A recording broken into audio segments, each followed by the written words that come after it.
Now, the Minister of Niger Delta Affairs, Senator Godswill Akpabio, has hinted at moves by the federal government to give legal teeth to deal with international oil companies that fail in its statutory obligation to oil-producing communities. The minister made this observation during an interactive session with members of course 15 executive intelligence participants of the National Institute for Security Studies on Tuesday in Abuja. Amadi Ogbere was present. A law that will compel international oil companies engaged in oil exploration and exploitation in the Niger Delta region has already passed second reading in the House of Representatives. It is expected that when the bill is passed into law, there would be sanctions and punishment for any defaulter.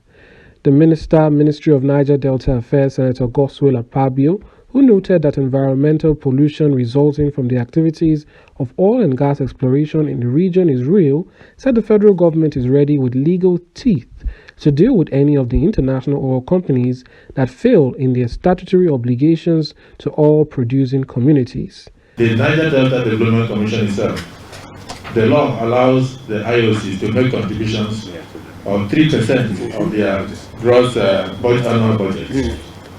Yes, some of them have been paying religiously, but many of them have defaulted in the recent past because of the experiences they had, probably because they did not think that the NDDC was alive to its responsibility, so some were not too quick to make their contributions. But the law did not also put a law of compulsion. But I think it is just it's a gentlemanly and it is also humane, it's reasonable, it's a matter of conscience that they should also make their 3% legally to the NDDC to ensure projects in the various oil-bearing communities.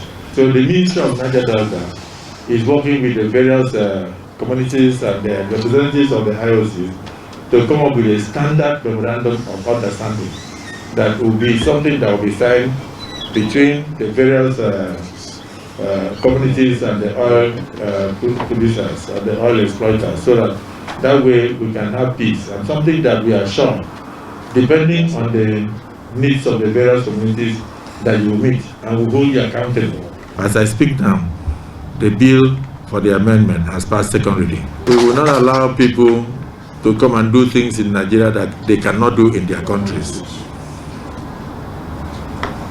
Every country is ruled by law, and obedience to the law is the beginning of a civil society, a peaceful society. Even the IOCs themselves know that what they do here, they cannot do abroad. That's why Africa was a good ground for them. So that bill, that particular amendment has passed second reading in the House of Representatives today, because we are trying to make sure that failure must be criminalized. There must be sanction and punishment for failure to obey the law in the country. Earlier, the Deputy Commandant and Director Studies, National Institute for Security Studies, Didakos Ego Egbeji, who commended the Minister for sustaining peace and stability in the region, begged Akpabio to curb issues emanating from oil pollution in the region. Minister of Niger Delta is very, very paramount in this area. Before we talk of global climate change concerned with the ozone layer, depletion of the ozone layer, and your ministry directly connected with what is happening in the Niger Delta, oil exploration, and we know there is a lot of pollution coming from the oil companies. And we felt it's very necessary to come and hear from you and interact with the ministry. What is the government or the ministry doing to help check these climatic issues that are emerging every day? Akpabio further noted that the climate change being experienced around the Lake Chad has reduced economic activities and the security challenges facing the nation. Hence, the outcome of their studies will lead to finding a lasting solution to the problem.